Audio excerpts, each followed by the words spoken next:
Want Cuban comfort food without the meat? My Cuban mom made picadillo all the time growing up. Here's my vegan twist on the classic. Start by heating a little oil in a large pot or Dutch oven over medium heat. Add diced onions and bell peppers and sauté until they're soft and fragrant, about 5 to 8 minutes. Already smells amazing, right? Next, stir in your diced potatoes. Cook them for about 5 minutes, letting them start to soften. Stir often so nothing sticks, and add a splash of vegetable broth if the pan needs loosening. Now, push the veggies to the sides of the pan and make some space in the center. Add in your plant-based ground beef along with oregano, cumin, cinnamon, salt, and black pepper. Use a wooden spoon to crumble it up, then stir everything together and cook until the vegan meat is nicely browned. Time to add the flavor builders. Pour in tomato sauce and about a quarter cup of veggie broth.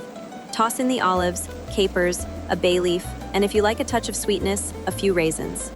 Stir until it's all beautifully combined. Bring the mixture to a gentle simmer. Cover the pot and let it cook for 20 to 25 minutes. Remember to stir often and add the remaining broth a few tablespoons at a time. This keeps the potatoes from sticking and helps them cook through.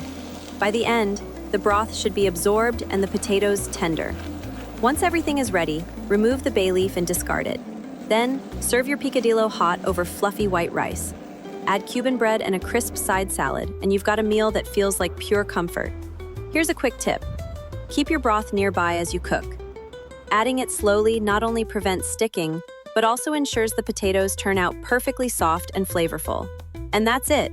Your vegan Cuban picadillo is ready to enjoy.